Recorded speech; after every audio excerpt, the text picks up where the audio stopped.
What are some other underlying beliefs and values that you carry into your coaching practice? One thing to note is that I very rarely coach white people by choice. I say this very transparently to folks that reach to me, unless they've done Mhm. their own work around race and issues of whiteness and privilege.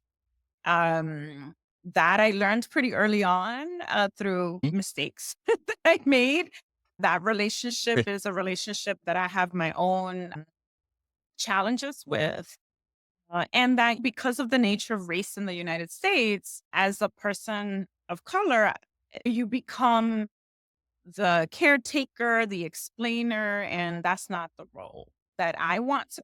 And so that is Mhm. something that I hold pretty strictly to. Again, there are exceptions to the rule, but I really believe that like my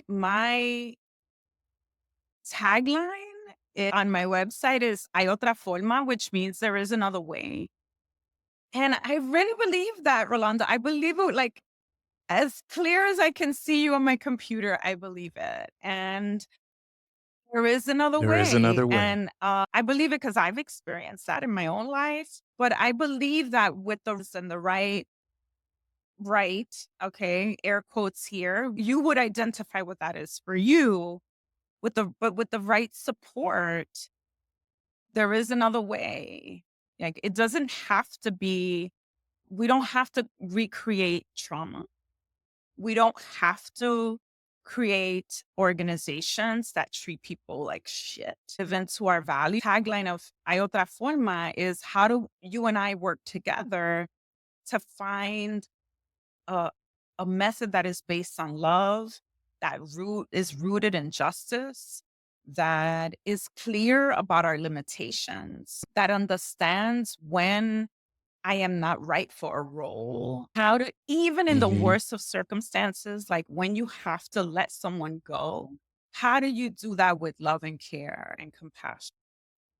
And my Mhm. experience is that people, because those situations make people feel so badly, they retreat to what we know, which is not treating people with love and care in institutions, right? I'm not saying That's right. personal lives, That's right.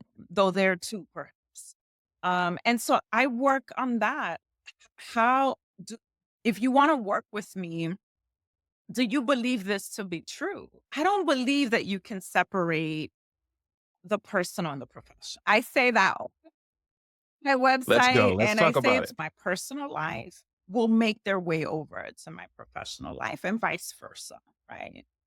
The only people that have the Mhm. privilege of really having separate lives, I would say, is people with incredible wealth and probably incredible whiteness, right? Because they have lots of space to create those different lives where many of us don't. We just will never have that privilege. And for people of color, like the world doesn't give us that privilege, even when there's a lot of money, right? Although we see those Mhm. reports all the That's time, right. right? So I think living into those values of how do we root in love and care and compassion and really believing that there is another way is at the center.